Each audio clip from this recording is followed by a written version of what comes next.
how do you become the Goonie Wrangler? And when did you meet all these kids? Well, that happened once we got back to LA, because Dick asked Steven to direct second unit because he knew that there was going to be entire scenes or major shots with the cast that, there just wasn't enough time.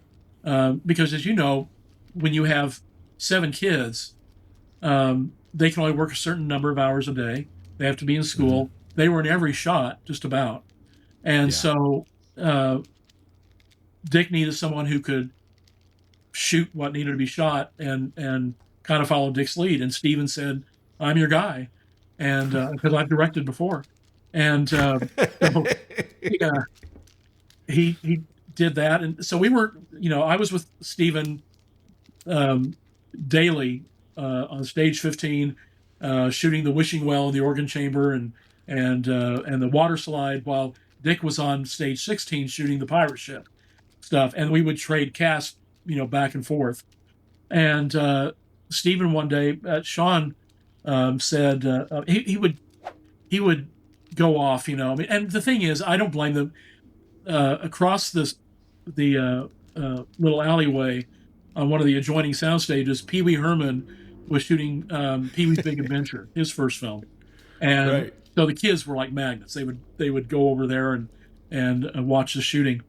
And Steven said, I want you to know where those kids are at all times, and which was easier said than done, but it's an order. So that's what I did, and that's how I became known as the Goonie Wrangler. And they still gave me the slip once in a while, especially when Sean would have sugar. But it was, but listen, I was close enough in age. I think I was 23, so I was close enough in age to Josh and Carrie, and the other kids were professionals. So they at least tolerated me, if not respect me. Now, had Indy 3 happened, or was this the first time they discovered Key? No, that was Indiana Jones and the Temple of Doom had come out. Oh, right. Okay, so he had worked with him. Yeah. In fact, I did. Steven had me, because it was Key's first experience in a motion picture, and he was still kind of new to LA.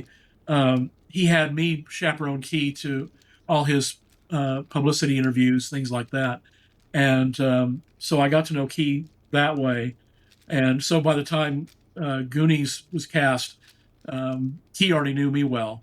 And then there, as far as Sean goes, he likes to tell this story, which I get hissed at a lot. But Sean came to audition for Mikey, and it was the end of a day, and he was the last one.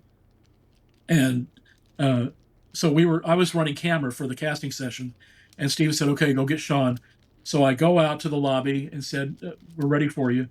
And we're walking back to the conference room where we were doing the auditions. And Sean was shaking. And I said, you look a little nervous. And he said, I am. And I don't know why I said this. I was trying to put him at ease. But I said, well, there's nothing to be nervous about. You're just about to meet the most powerful director in the world. And I opened the door to the conference room.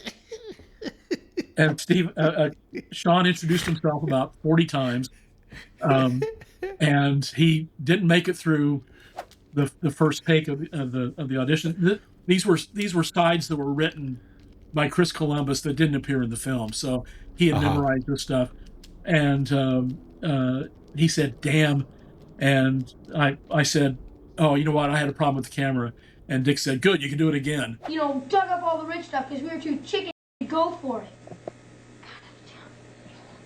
Sorry. I really screwed up on the camera. Good. That gives me a chance to do it again. That's my fault. And Sean did it again, and you didn't have a problem with the camera though. That was the whole thing, right? Is that you were trying to read the room? Yeah. Well, I was trying to make it up to Sean, but anyway, it was he had the part before he even left. It's the Patrick Labyorteaux Show. Patrick Labyorteaux. He's the one you gotta know.